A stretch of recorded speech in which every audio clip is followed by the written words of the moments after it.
meaning presumes order. Meaning presumes structure, but meaning is also enlivening in some way. Okay. How does that work? And this is the part I'm always been very interested in.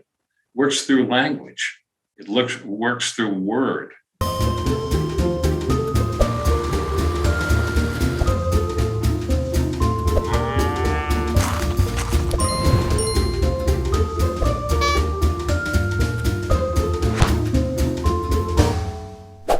Hello and welcome to well, I've been talking about rabbits. Rabbits create rabbit trails that go into holes and into Alice's Wonderland. That sounded weird, but you get my point. Sometimes on the interwebs, you just find ideas running around aimlessly. We try to talk about some of those ideas, but a little heavily, is that a word? And then make light. Heavy things lightly. 2022, trying to get rid of some anxiety and realize, you know what? The spiritual world is weird. And that's what we do today. Father Hans Jacobse, friend of mine, friend to the show, but also a philosopher and an Orthodox priest. He joins us today. He's the head of the St. Paisios Brotherhood. Tells you a little bit about that. You can find links to that in our crib notes. But most of all, we're going to talk about the nature of reality. What is it? How does it work? On water. Okay. So I'm here with Father Hans Jacobse. Did I say that right, Father? Say your last name. Yeah, the few people in the world that do, John. we add the E on, right? Well, it's the E, and so they change the emphasis to Jacobse, and they stumble over it first, but I'd never bother correcting it, because sooner or later they get it. Yeah. You're an Orthodox priest. You're a type of spiritual father to some of the folks that work with us. You've got St. Paisios and the Brotherhood. Why don't you just give us 2 seconds on kind of who you think you are? Maybe not who we all are before God, but who are you in your own mind? That could be dangerous, John. We clarify the mind, but we clarify the mind by the mind finds its clarity by clarifying the heart. Right. So, I work with a lot of young men, and that started about, I would say, 9 years ago, when went through kind of a crisis of my own, where I reevaluated a lot, prayed a lot, and asked the Lord, what do I do, Lord? I didn't know. I didn't even know if I should be a priest anymore. And basically, the Lord gives insight. He gives insight. We put the insight into words. So you're going to hear how I heard it, okay, in my words. But basically it was open your eyes, look around. And I did. And at the same time, a young man entered my life and tremendous potential. And just got to know him, started working with him, catechized him, baptized him, learned a lot. And in the interim, more young men started entering my life, and I started learning a whole lot. And then about 3 years later, Touchstone Magazine heard about what I was doing, just because I had some friends there on the board. And they asked me, would you come and speak? And I did.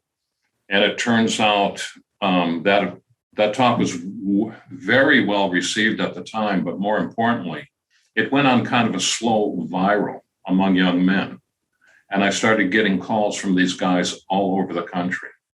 And that talk showed me that what I had discovered, which is not really what I had discovered, but what the Lord himself gave me. And I say St. Maximus, as out there as that sounds, right?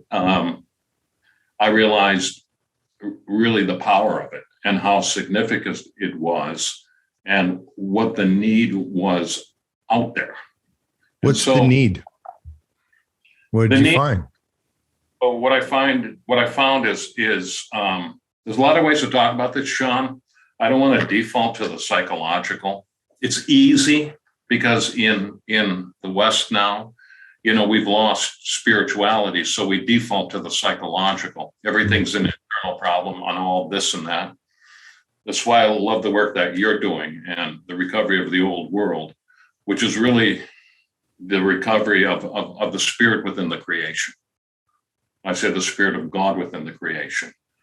And what I discovered is that what we are providing men just is not sufficient for authentic manhood.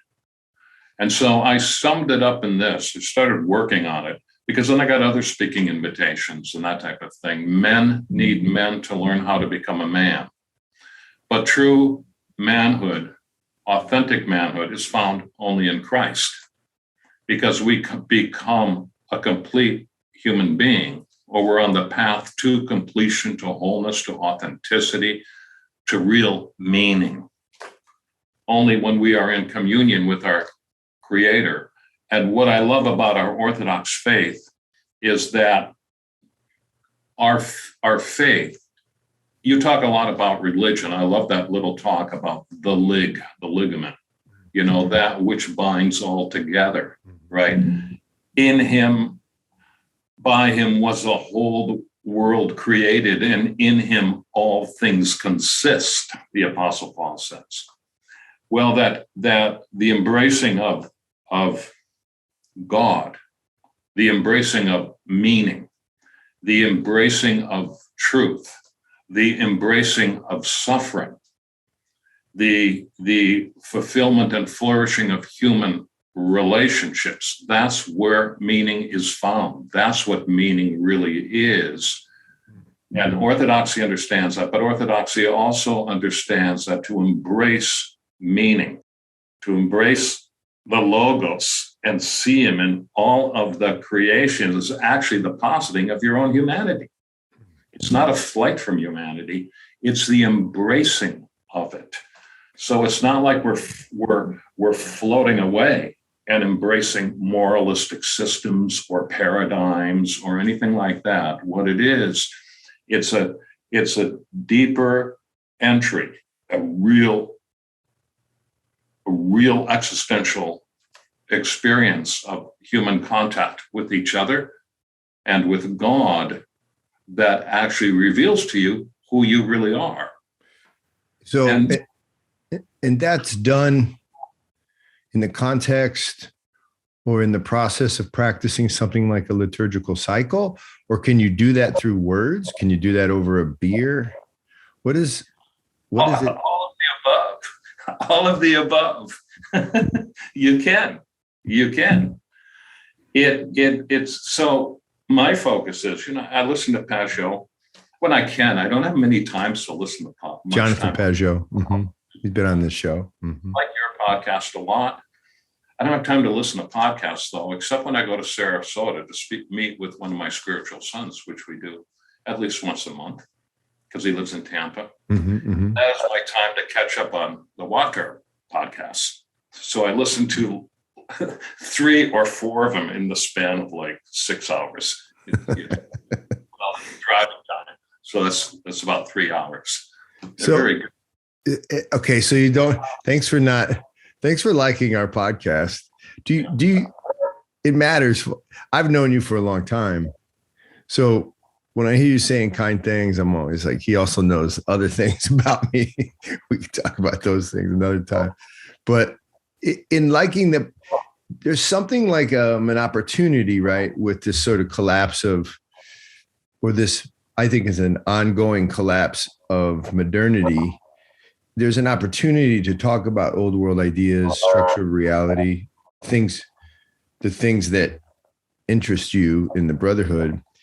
Do you see it as a time to talk about this? And I don't mean to pick people off and like convert them. We don't really talk like that. But is meaning becoming possible in the way we understand it as Orthodox because of something that's collapsing in your mind? Is it that time? Yeah, very much so. I mean, I like history a lot. I like it a lot. And I generally frame how I see things in historical terms rather than purely philosophical terms. When I was in college, there was always an argument between the philosophers and the historians, right? Because we tend to place ideas in certain time frames. And that's how we see kind of the march of history. Let's put it that way. Not the myth of progress, not the march of progress, the march of history. Okay. And the philosophers always see kind of the ideas located outside of time and influencing in a sense, right? I don't know why I brought that up, but yes, I think I know why I brought it up. People say we live in a post-Christian age. I think we live in a post-Enlightenment age. I think the Enlightenment project is crashing down around us. And, you know, it's so what do we do? Well, my practical focus is healing. I just love healing. I love understanding it. I love being able to heal. I don't heal, God heals, and the saints heal. I want to make that absolutely clear. But I do have the audacity to invoke the saints with great boldness whenever they're needed. And I've seen some really remarkable things in my ministry, especially the last 10 years, not so much before that, but the last 10 years. What have you seen? Can you share without sharing personal stuff? Well, it started when, this is on our church website, but it started when a young man in my church was in a car accident and was really miraculously healed from a traumatic brain injury by St. Paisios. And there was a connection made there because he had a friend on Facebook who was actually the spiritual son of St. Paisios. And I mean from his infancy up.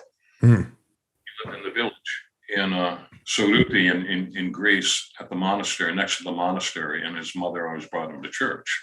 He knew this young man who had the accident. And through his sister, we made connection. And he told me that St. Paisios has healed a lot of young men in Greece with the same kind of injuries, motorcycle injuries, car crashes, that kind of thing. So I said, well, tell me what to do. And I did it. And it happened. And the whole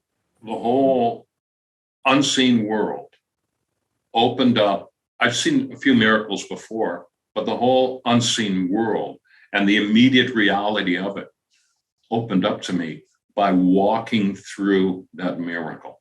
Miracles often don't happen instantaneously. They take time, especially when they're physical healings, because the healing of the body is a process. It takes time, right?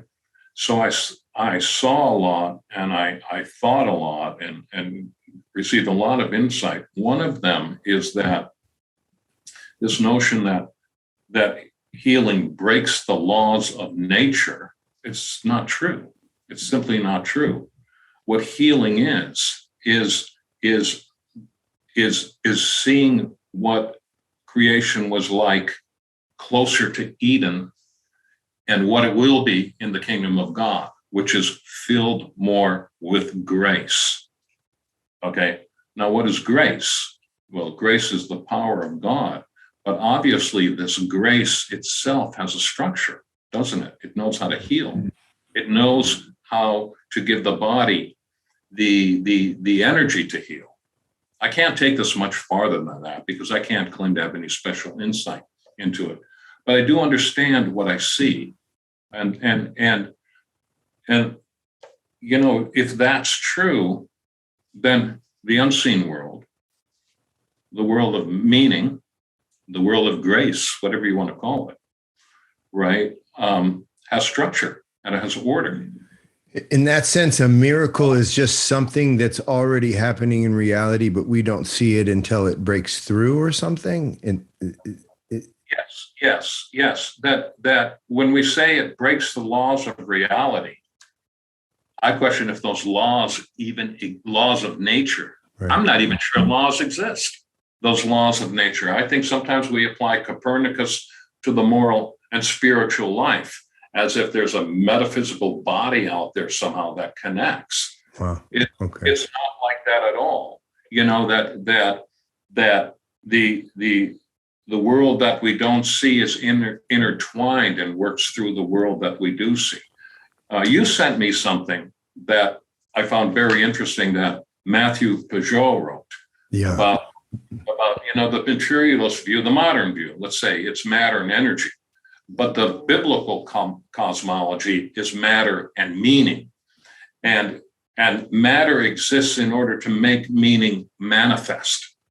Okay, and what we realize is that meaning itself has structure, purpose, order, right? And that's I discerned that, but initially by watching this initial miracle. Now I know that. I see. Yeah, that's intense. Yeah, I bought the book and I'm reading it. You are now. Okay. Yeah, because I have to find a vocabulary to express this. I think the Peugeot brothers are onto something, but I think that obviously goes back to Neoplatonists, St. Maximus, and all the way back to Christ. So how about this? Go back to matter and meaning as the true dichotomy rather than material and energy, or matter and energy. I think that's the Enlightenment move, right? Is to make everything about energy and matter. And the old world, or at least the old Orthodox world, is saying something like, no, all things are meaning and matter. So what is meaning then? Is it possible to talk about? Because I feel a Gnostic inclination in this conversation to say, well, matter's like not important until it's filled with the ideas or something. Matter is, you can burn up the body. It's not important. But that's not what we're saying, right? Matter and meaning, they have to go together on some level. So what is meaning to, say, Joe Blow who's watching the Mets today? What is meaning? How do we know it? Well, this is a conversation, right? And I don't claim any privileged knowledge. I am trying to make sense of my experience. Me too. Why we go. Absolutely. So meaning presumes order. Meaning presumes structure, but meaning is also enlivening in some way. Okay. How does that work? And this is the part I'm always been very interested in. Works through language. It works through word. All right. And so this is how I describe it. And I'm not claiming any special knowledge or making even a claim, but this is how I think about it. All right. The primordial word, the word first spoken, that was how creation comes into existence. Mm-hmm. I contend that the resonance of that word is still alive because it comes symbolically, not metaphorically, symbolically from the mouth of God. Now, does God have a real mouth? No, God's a spirit. Okay. But because it was created by God, everything that created exists to manifest this God to us, who seeks to save us, who seeks to know us. Okay? So everything in creation can be a symbol, not just a metaphor. A metaphor is something like and like. Okay? We draw a metaphor to understand something about something else, but those two are not really united. A symbol, symbolos, is a place where two realities come together, right? Now, what brings the uncreated and the created together? The symbol, okay? What is the energy that brings this into not into being, but into our sight? Mm-hmm. Right. Manifest, incarnate, so to speak. Yeah, language. Logos. Yeah, well, the word, okay? So right. The word first spoken brings creation into existence. The word spoken after the existence of creation in our historical circumstance, which is post-fall, is spoken in order to redeem it and bring it back to, guide it back to what it was in Eden, which will be the kingdom of God, but it's lived here. Now, here's the cool thing. Healing is my deal. I'm real interested in it. The word of prayer can actually bring redemption to the materiality of the creation. So in other words, it doesn't recreate, it redeems, it brings it back to its pre-traumatic state, still fallen, because the death will be the last enemy that is destroyed, but healed at the same time. Does it make sense what I'm saying? I can give you examples. Well, let me try this on you as we open our restaurant. The Georgian, really, it's an Orthodox concept. There's a Georgian sort of toast that says this. Tell me if this is reflective of your idea, that the things from the bottom matter. They matter because they have physicality, and those things are of the earth. And one way to think of it, there's the things that we wallow in, we're a part of. So for instance, cheese is in a goat's, is inside of a goat, and then the goat is on the ground. The wheat comes from the ground. We eat it in the bread. And so when we bring it up and put it on the table, it has all the potentiality, but it has none of the logos. And so the prayer in Georgia, or the prayer said by anybody really, is a type of bringing down the invisible into the matter, which unites heaven and earth. And that's the reality. The reality then has the potential has become real, and it's been put back together properly so that you might eat it, which then becomes a type of Christic sacrifice. That thing which was alive on the bottom has now been brought up and put into your body so that you might live. And so there's all this. That's what I thought of when you were speaking, which is that prayer said over the food is a type of symbolos, a type of uniting all the proper things in the food rather than simply eating it like a dog just because it gives you fuel or something. Is that a relevant example, or would you? It's very relevant in a number of ways. We can go off in a lot of directions, but this is what it means to be a steward of creation. Mm-hmm. Okay. Because what really opened my eyes to this too was reading Bulgakov and his book, Household Economics, which is about economics, but it's really about ontology. Mm.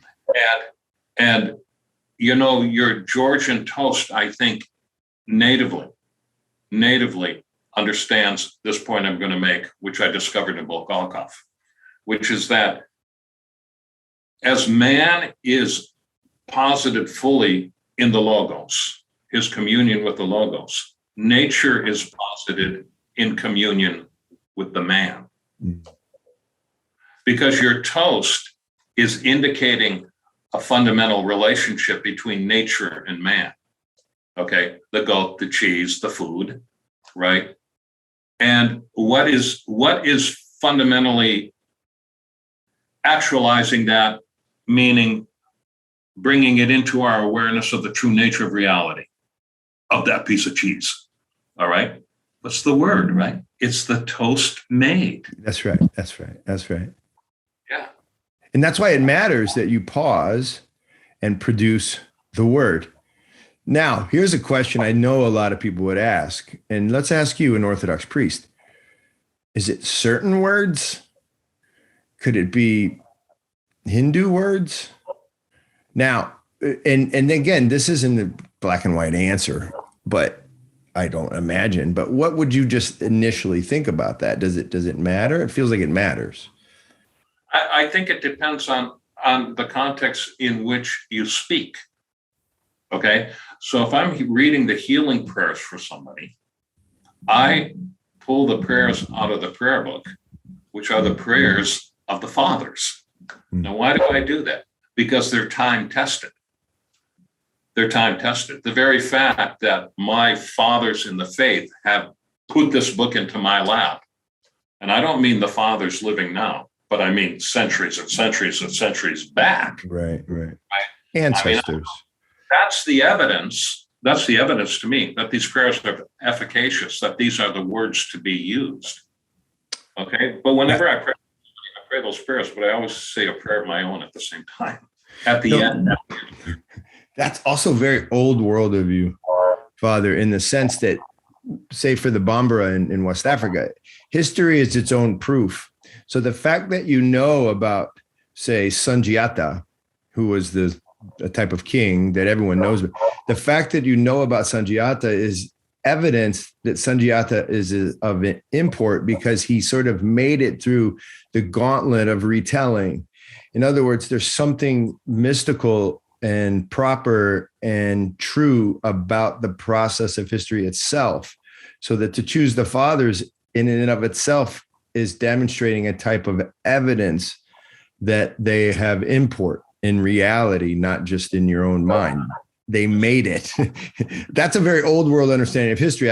We could take that rabbit trail, but you made me think of the West African storytellers, the griots. And if you ask them, did it happen what they said? Did Sundiata really blow a hole in that mountain with his spear? They would just be like, I don't know. Yeah, it's Sundiata, and I think by calling the fathers in, we say something like it's the fathers. Like we don't have to doubt that through the process of history. It's given. Paradosis, tradition, paradosis, that which is given. The gift. Thank you. Okay. And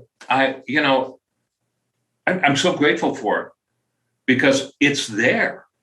Just receive it and speak it. But you have to speak it. You have to speak it. And sometimes you have to speak it more than once. And so in St. Pius Brotherhood, which, by the way, you should talk about that a little bit, where you're doing healing and trying to find young men or old men or whoever. By the way, we should bring that up about women as well, how they fit. But so something about this type of conversation is happening when you're in conversation with these young men. Is that the healing process? Well, yeah. I mean, young men in our day and age are real troubled about certain things. And it's because of the culture, because no one is speaking the truth about certain aspects of manhood. Mm. And we can go into that detail here, but if you go on the website, you'll see what I talk about. I don't want to go down that rabbit trail necessarily here, but they need healing. Okay. And this healing can only come from other men, and it has to come in conversation and in communion with other men. So in other words, I think one of the great lies of the culture is that you find your own manhood in yourself and you bring it out. No, you find your own manhood in communion with other men. And a lot of men don't have that. And so out of that, I started Brotherhood in my church. And well, this is how it grew. Your listeners might be interested in this. I mean, I was kind of just doing this alone and didn't have any ideas of this. But I began to see by the response I was getting that this problem was much greater. And I was defining a very, very important need that had to be met. And then I'm going to make my cross as I say this. Okay. And that Touchstone conference was a real eye-opener for me. But then I went to Greece and I actually met Dimitri, the man who told me about St. Paisios and told me what prayers to pray and this and that. And it was the first time we met, even though we had been talking over WhatsApp now for years. Okay. And we went to a monastery together. And the Yerunda, I didn't know he was the Yerunda. Does this really happen? I've never. Okay. I didn't know he was the Yerunda of the monastery. He just saw me, came up to me. Right. And he said it real fast in Greek. I only caught half of it. So Dimitri filled in the rest for me because he just whacked it out.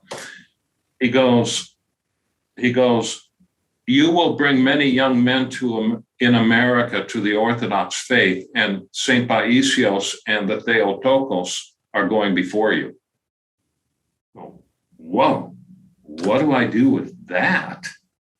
But again, it was confirmation that these things I had discovered about bringing healing to young men. It deals a lot with, as you know, with pornography and all its attendant behaviors, which a vice that has grips the life of a lot of young men. And my approach to it is much different than the conventional cultural wisdom. Mm-hmm.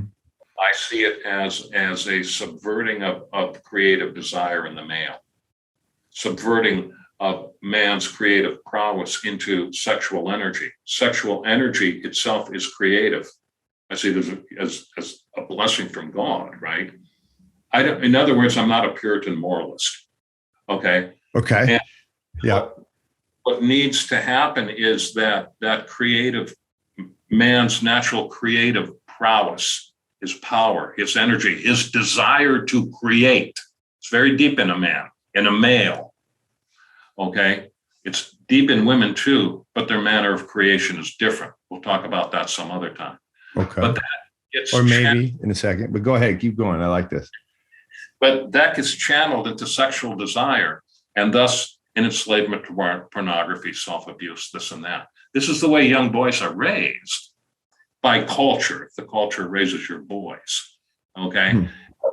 And so it's in the grip of a deep vice that they can't break. They can't break. And the conventional wisdom says that you got to watch your triggers. It's the prescriptions that you put around your behavior so you don't do that. But you're never really healed of the vice, of the affliction. All right. And so right, you're doing a 300, since the Reformation, you're doing a move to remove it so that it may not be touched. Right. Yeah. You're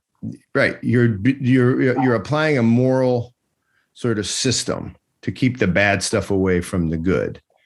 And you're saying it doesn't produce healing. Yes, if you're taking a moralistic structure and you're kind of superimposing it on your behavior. But what's inside never gets transformed. You're never really released from. And what's inside is a type of proper male energy, which includes a sexual energy, but that needs to be channeled in a different and more in a different creative way. Is that what you're saying? Yeah, this sounds presumptuous, but it really happened, right? I think St. Maximus the Confessor gave me enlightenment on it. Well, as I'm working with these guys, and that's this: the foundation of all desire, even inordinate and unlawful desire, is the desire for God. So what we've got here is we've got a mix-up of desires. Right. We got to clarify that. And at that point, Orthodox ascetical practice comes into play, because if you have a desire to sin, but usually if you have a desire to sin in a vice, what happens is you have the impulse and you have the action, and they're one. Impulse, action. Okay, but Orthodoxy teaches you how to separate that. Okay, and you can actually separate the impulse from the action. And you do that by practicing Orthodox ascetical self-discipline. What happens is this: a space opens up between the impulse and the action. And we see into that space, and we see what needs to be healed in the person's life. It's usually some kind of a trauma, some kind of experience, mm-hmm. some kind of deficit, some kind of lack, whatever it is, right? And we can heal that. And as the healing begins, what happens is his natural desire to create, his natural creative prowess, it's a desire, right? Gets directed in a new way. It gets directed forward instead of sidetracked into pornography, self-abuse, this and that.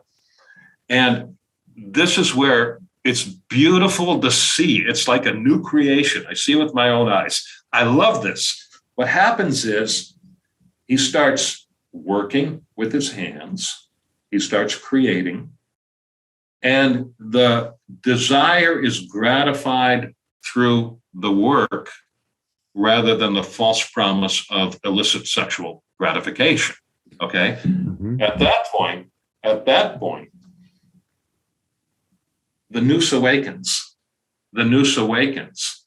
And that which exists as a prohibition on the noose is noetic, the noetic ability in a human being to see and commune with God, right? The eyes of the heart. The eyes of the heart. And that which is perceived as a moral prohibition is understood as actually an indication of the structure of his own soul. And then when that happens, he's off to the races. He's off to the races. The vice starts breaking. Well, it's not even, it's so interesting. It's not a vice even at that point. It's a part of how he was properly ordered but misunderstood. And so in that sense, I've had my spiritual father counsel me that there's really no darkness. There's only a lack of light. And so when you properly flood the darkness with light, you start to realize that you weren't of the darkness ever. Yes.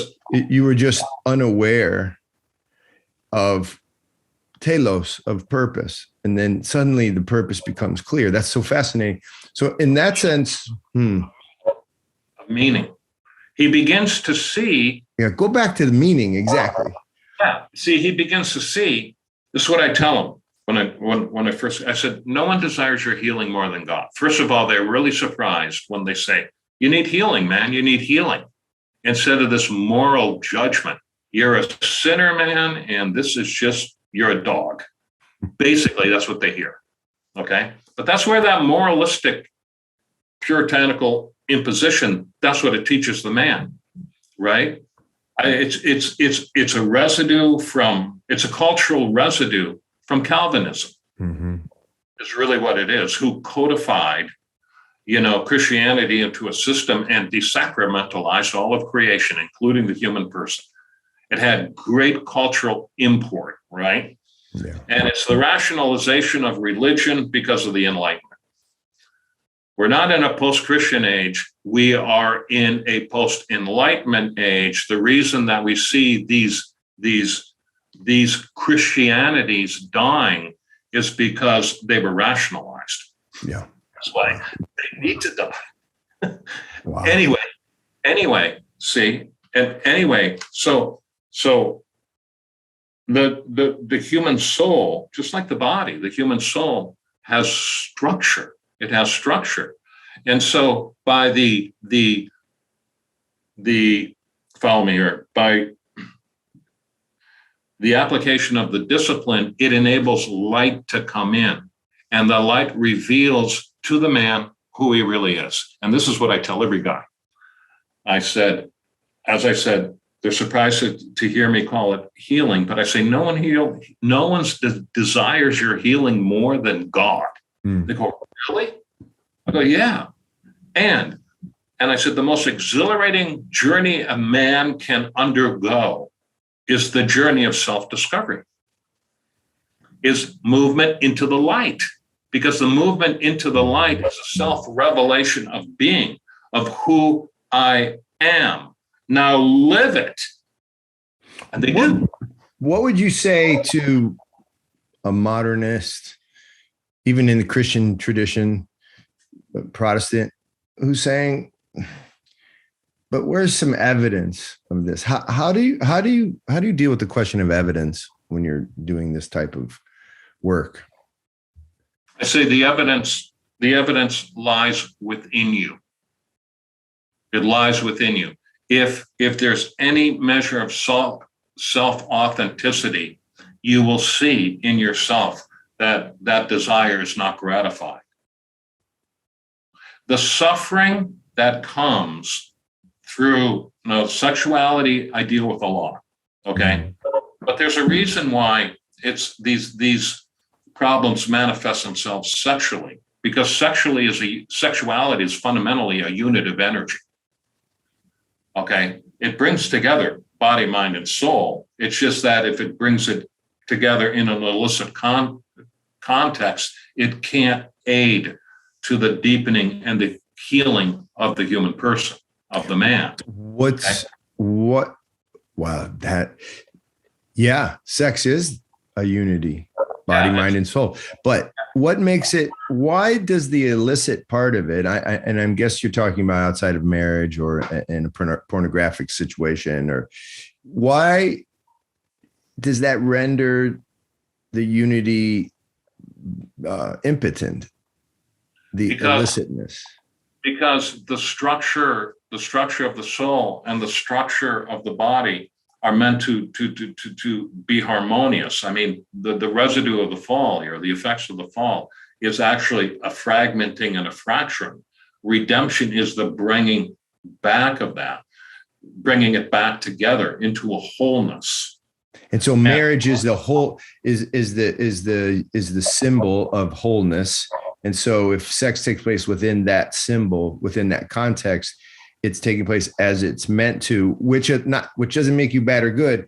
It just means you're in alignment with the proper fulfillment or the proper reality. The proper structure of reality. Right.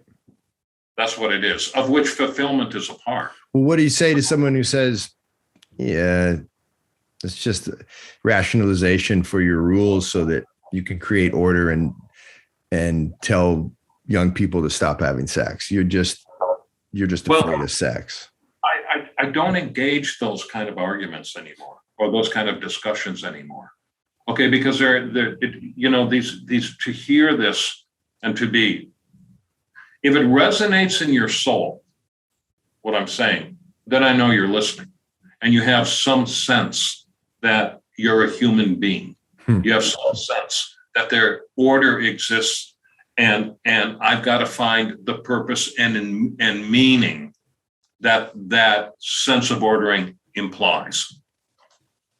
So in some ways, tell me if you think this is true. In some ways, the words you're speaking and the mode you're using for healing, it's not possible maybe 50 years ago, because there was still some sort of meaning wrapper on culture, maybe, or maybe there was a lack of meaning already, maybe go back 300 years, but there's something about the wrapper of meaning is coming loose. It feels like something has been taken away from that which was, that no longer allows, say, the Protestant ethos to deliver meaning. Does that sound right to you? Yeah, but I think the wrapper was around our own hearts and our own minds. Okay. I see. We just didn't see it. We didn't see it. It's the collapse of kind of the the whole myth of progress and which you call enlightenment. Yeah. And all that, which blinded us to this deeper dimension of reality. We're just blind to it. Is that what enchantment is to you then? The medieval world or the pre-industrial, the old world? Enchantment is spiritual awareness. Yes. Yes. When people use that word enchantment, yes, I agree with that. So does that put you closer to, say, I'm just making up a character here, a surfer who really finds a lot of joy in the spirit of the ocean and his, I don't know, the charms of his crystals? Like, that guy actually does it. I kind of get what's happening with that guy. Now we're doing a heavy thing lightly right now. I find myself moving closer to that character than maybe the Ayn Rand business person who's decided to fix, downtown Boston with his rational plans for perfection. What do you think? Or is that a dumb question? Well, no, I think how I approach it, you got to really be careful of judging cultural types. Yeah, it's so much fun to talk about on a podcast stuff. But I think you have to be really careful. It's true. I probably, me and you, sometimes we think a little different sometimes, especially about the value of culture. Right. I'm probably closer to the rational type than I am the surfer dude. Mm-hmm. Okay. In terms of what I see as kind of cultural values, not Ayn Rand, but in some ways, I like progress. I like progress. Yeah, if we've had our arguments, it's about the nature of what that looks like. Yeah, I agree. And not the myth of progress and not the materialist basis to it, but I like seeing complexity emerge. I like it. But that's a personal predilection, right? I think, speaking broadly,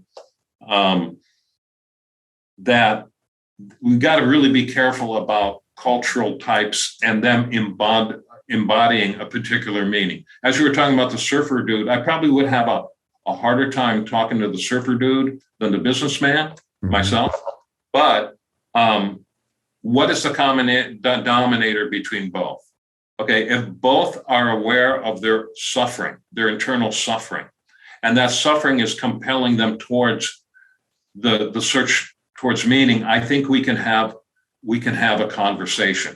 If not, if the surfer dude is, in his Peter Pan world, and the businessman in his, getting more stuff is better world, whatever it is, those are caricatures, I know. There's nothing to say. There's nothing to talk about.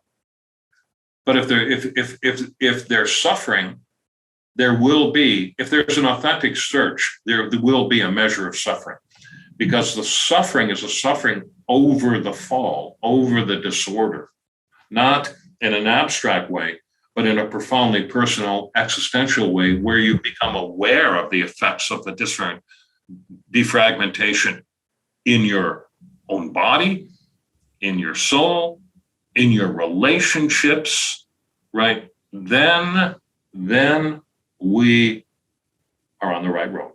It's picking up the cross.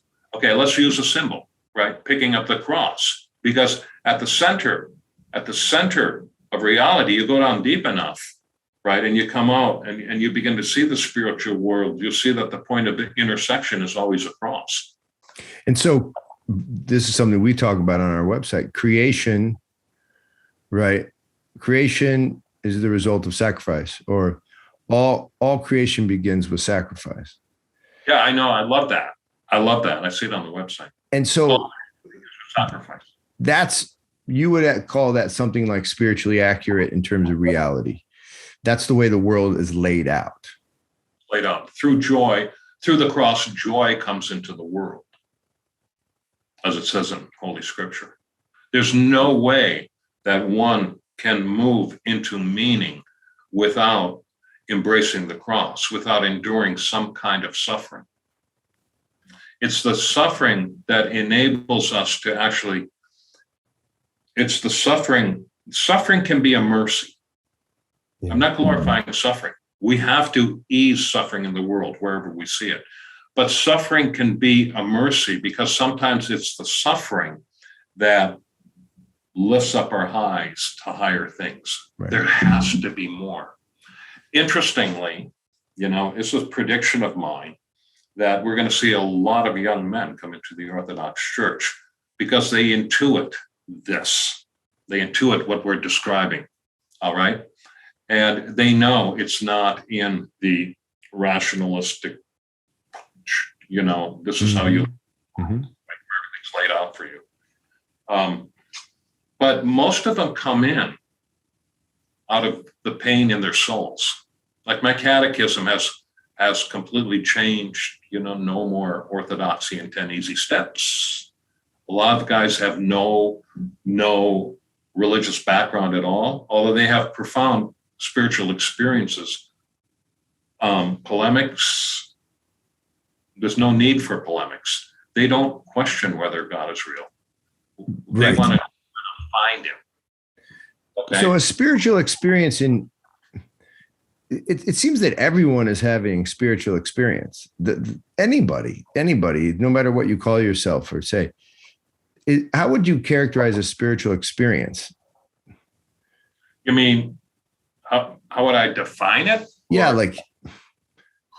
Uncle Seth, he comes on the show and he just can't stand when someone says something like, I'm in a relationship with God, or he really dislikes some of the Protestant tropes. But anyway, or any trope with religion. And he'll say, you can't say you had a spiritual experience because you saw a baby smile. Right. He wants much more. And I wonder if we can help him. What is a spiritual experience? Is it, I don't know if you want to go down that road, but I don't know if I don't think we can come up with a definition for it, John, because this is meaning, right? And so the only thing we can do is get into descriptions. What we're really talking about is the content of the experience, which is profoundly personal and differs from person to person, right? So when we talk about spiritual experience, I mean, if I'm listening to something and to someone, and I could see that something happened that profoundly moved them, changed them, rocked their foundation in a way, that's a spiritual experience. Yeah. Okay. I also think I think every layer of existence is almost like built in threes: material, spiritual, noetic. I mean, material, intellectual, noetic, if you want to say spiritual. It does feel like on any given moment, you're really participating in all three if you're fully aware of your being. Yeah. And I like using noetic instead of spiritual. I really have problems with the word spiritual, but I haven't found a good way. You know, the problem with religion in the West is we use the religious vocabulary promiscuously. Consequently, we don't have specificity to our language. It's very hard to talk about these things with any clarity. Yeah. I like noetic. I like intellectual, noetic, and the third one you said. Yeah. Material, intellectual, noetic. Well, that's part of the concepts of the East that changed me when I was really investigating my next my religious move. I went to Africa and started to get deeply immersed in Malian Muslim culture, for Black African Muslim culture, and was overwhelmed and moved by their obedience to something like the call to prayer, the call to mosque, the call to honor husband, the call to honor wife. Everything was an obedience. Now, it wasn't fulfilling for me to imagine myself a Muslim, but when I came home, I was looking for something like that. And then I found the Orthodox faith as a type of obedience. But then what opened up to me was way different than an obedience. It was like these three layers I was talking about. I was obeying and intellectually understanding, but there was also this noetic piece that really changed the way I thought about my faith, which is that I need to unify my intellectual thoughts about I should do that, it's good, and then my passions, the bottom part of me, and I needed to unify them in the heart. And then it was understood to me through the writings of the saints and everyone else, the heart is not what you think it is. It's not a place of feelings. It's actually the tool by which to see into eternity, into the realm of truth. And that freaked me out, Father. You know, I mean, I can relate to that. It took me 3 years to become Orthodox, right? And it just did.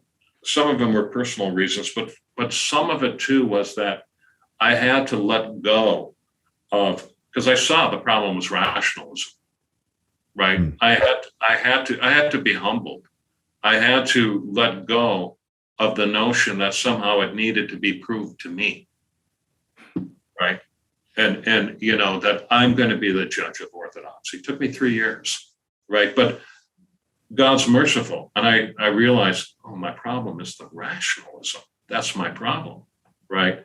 And then I have to say, well, maybe I've just got to learn to listen instead of analyzing everything. That's number one. Number two, this was profound. It's very simple, but it's profound. So I went to Greece, and I went to a monastery with a deacon. Right, I was a priest at the time too. I mean, I got ordained this and that. And then I went to priest after my 2-year apprenticeship and went into a monastery, and they brought out the reliquary. Now, that's the first time I ever experienced that. And I didn't know what to do. So I whispered to the deacon, I don't know what to do. You go first, and I'll copy you. He said, okay, right? And it was 40 holy martyrs, relic. And, and at that time, I had already accepted, I can understand how relics work and this and that. Right. I make my cross, I bow before the reliquary, the monk is holding it. And as I approach the relics to venerate them, I experienced palpable holiness. I knew it as a concept, but I never experienced it until then. At that point, the faith started moving from here to here. Ah, there it is. That's a spiritual experience. Just tell folks on the podcast, the relic, do you remember, was it a bone? Was it a piece of hair? What do you remember what the relic was? In this case, it was bones, but a relic can be anything. It could be the bones of the saint. It could be even a vestment they wore, a garment they wore. But the holiness of the saint, in other words, his path of sanctity and very often suffering, but the healing he experiences within, which is what the Apostle Paul says, Christ being born in you, actually transforms the man, okay? Makes him more of a man. And because he's in communion with his brother, Jesus Christ, because Christ is our brother, the Apostle Paul says, right? I will be your brother, who brings us to the Father and into the places where God dwells, not out of this world, but deeper into it. And it affects his body, the holiness, the holiness, sanctity. Wow. Sanctus agios, right? And it transforms as well. It penetrates the world around him as well, including his physical body, including his clothes. And that holiness stays with the materiality. And is that also how the healing happens as people are breathing, even before their physical death? The healing also is penetrating the cells in a sense and regenerating not just the thought of you in your own mind, but actually regenerating your physicality. It's if I'm healing someone, say who has trouble with compulsion. Compulsion is rooted in trauma. Okay, it's the body that remembers the trauma, the pain of the trauma. The mind remembers the chronology, the event of the trauma, but the body remembers the pain of the trauma. So if I'm working with someone who has a sexual compulsion, I know this sounds a little wild, but I'm telling you, I see it happen all the time, right? And I pray for it. I actually pray into the cell. I asked St. John Maximovich to do it. I don't heal; they heal. But like I say, I speak the words. Okay, I speak the words, and I'll pray for the healing of the cell, and the cell is actually restored, can be restored to its pre-traumatic state. So in other words, it's palpable, concrete redemption. Yeah. Redemption of man, this is why the body is so important, is the redemption of the entire material creation.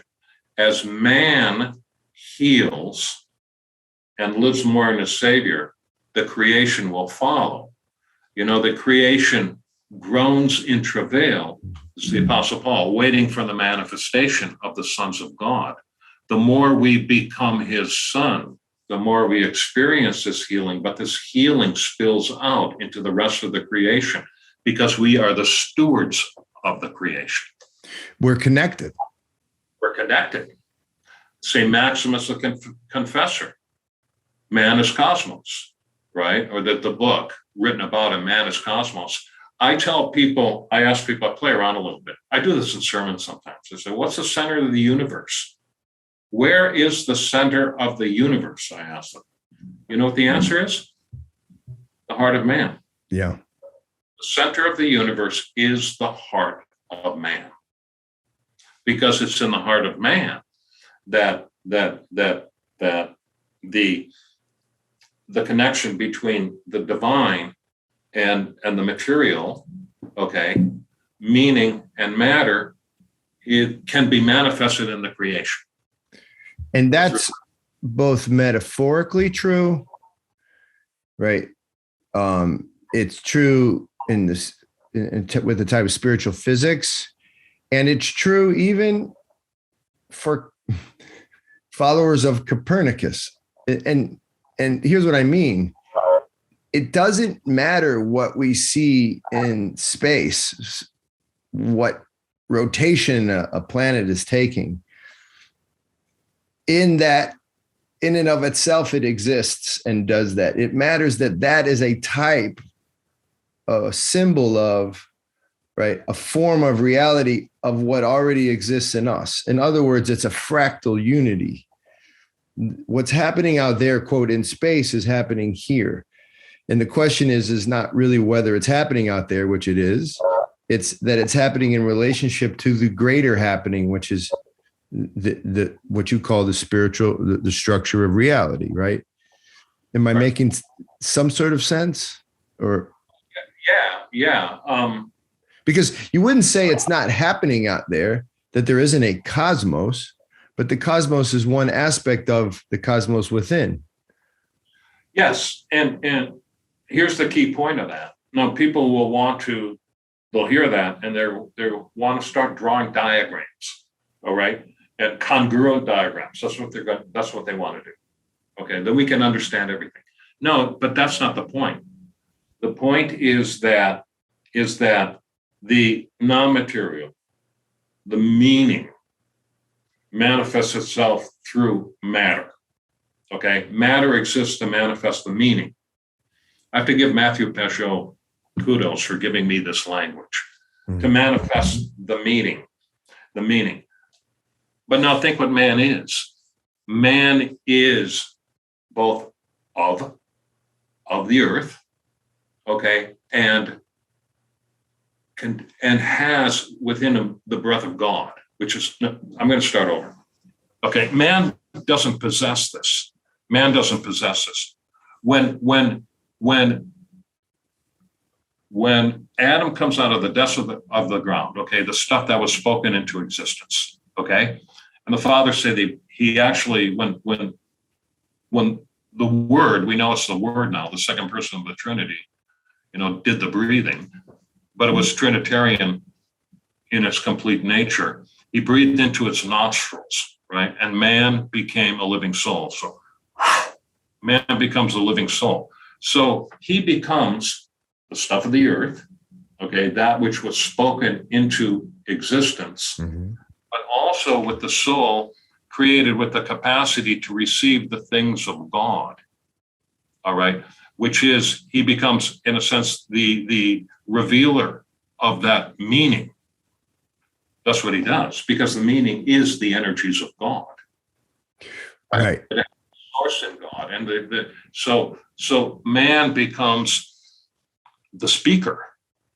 He becomes the speaker. It's only man that has language, right? So the Logos speaks the primordial word, which brings everything into existence and gives its consistency in its life, because of the power of God's word.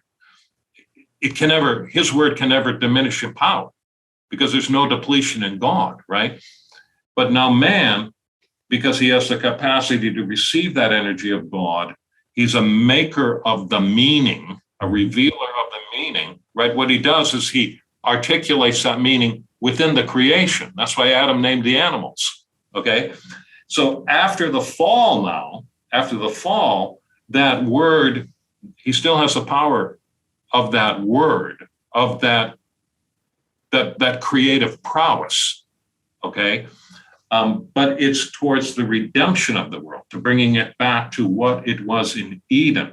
And that's where, in my experience and what I do, that's where the healing comes in. And you really heal by the word, by the speaking. Wow. So healing is to, we've been talking about this a lot lately. Healing is to remember. to put back together all that is in reality, but also all that we've lost. And so it's a fulfillment. It's becoming, again, what we once were and can be, or would be, or could be. It's a redemption. Yeah. It's bringing back to. And so in that sense, when we become healed, all of creation is on its way to healing too, or at least, which I think it was. Yes. I forget. I believe it was Guénon. I like a lot of the perennialist writers, but they were talking about the relationship between mankind and, say, a volcano. Might have been Philip Sherrard. And that, in fact, the volcano does what it's not supposed to do, in part because we do what we're not supposed to do. Yeah, that's right. That's nuts. That's right. Nature, upheavals in nature is nature itself trying to restore itself back to equilibrium. But why does it have to restore itself back to equilibrium? Because man is sinful. And those energies are chaotic, those energies are because man is wicked. And so it releases a lot of discordant energy that nature itself feels too. So the hurricane comes because the earth has got to be cleansed. That's the way it's spoken of in the Old Testament and the New Testament. That is what happens. Wow. It's what's happening. It's as it should be in the word. It's cleansing the earth. Yikes. You can't alter the structure of reality. You can't alter it. You can't. In the end, nature always wins. Or could you put it another way? You can only alter the structure. Well, let me put it this way. You can't alter the structure of reality, but the system we call Earth can be altered, but only by a regeneration, a redemption, a remembering of that within ourselves, so that we order this properly, then we order nature. I had a horrible situation in one of my parishes that somebody, except for a daughter was killed by her father, and then he committed suicide. The mother, and it was kind of a strange situation, but I had to deal with it. And I dealt with it, and I came to the conclusion as I'm dealing with it, this was really an act of rank evil. It was. You could not explain it any other way. This was evil. And I saw this act actually rippled all the way around the globe. I said, this one act affected everybody in the world in some way or another. And I'm just saying I saw it. Okay, but it did. I know it. And I called it evil. When I had to give the sermon, I called it evil. I said this was an act of evil. And what I noticed in calling it that and naming it as that gave people some kind of resolution, a way to deal with it. Right. And I could not sugarcoat it as psychological distress and this and that. I couldn't. This was evil. Take the life of another person like this in order to hurt the mother. It's fascinating because you see the modern world, the UN trying to move, for example, toward some sort of conversation about how we're all connected. But there's consequences to that connection. Yeah. Well, see, the opposite is also true. Treat someone well, kindly. Okay? I mean, authentically, not superficially, but authentically. That reverbs around the world too. Yeah, that has its own spiritual physics. Yeah, it does. Yeah, so consequently, you know how you treat the waitress? How you treat people that you might normally see as just like part of the background? The waitress, the guy at the counter at 7-Eleven, right? People who kind of like are necessary for your own functioning. Then in lots of times we have a tendency not to see them. We just don't see them, right? but how you treat them, and if you really see them, and if you're kind to them, respectful of them, right? That changes the world. So this is why I quit becoming. I used to be a culture warrior for a while, as you know, but I quit because nothing changes from the top down or the bottom up. I mean, it affects things. I'm not saying it's neutral, but what really changes, the world has really changed from the inside out. Yeah. Change yourself. Change yourself. That's the nature of reality. Yeah. And you know what? The scripture says that in the end, the Lord will conquer. And in the end, speaking of nature, the lion will lie down with the lamb. Gagi Marjos, holy smokes. Father Hans. He was tame today, too. I love that guy. Father Hans talking about the structure of reality. This is John Heers saying goodbye to you. Please check out these things. Our field workers, their written reports, their video vlogs, their impresario projects, all that they're doing to just try to help people around the world, right, to just realize their vision for something like the coolest life. We try to help folks, right, become enzymes for change within their own communities. That's our job. We do it using 2 years of immersion. We do it by starting this podcast. We do it by asking for your donation. We do it by opening a restaurant. We do it by taking trips. We do it by, most of all, sending people. If you want to join, we got 2 spots in Mozambique in East Africa. You got to live hard, eat local food, take local transport, but it's awesome. I would do it if I wasn't old and fighting a belly. This is Watar. This is the end. I hope you had a great time listening to Father Hans. May your day be most lovely wherever you are. I'm in South Carolina, a place called Greenville, where you can find our restaurant. Come see it. Join a public supra. That's a crazy party that happens on Friday night. That's super fun.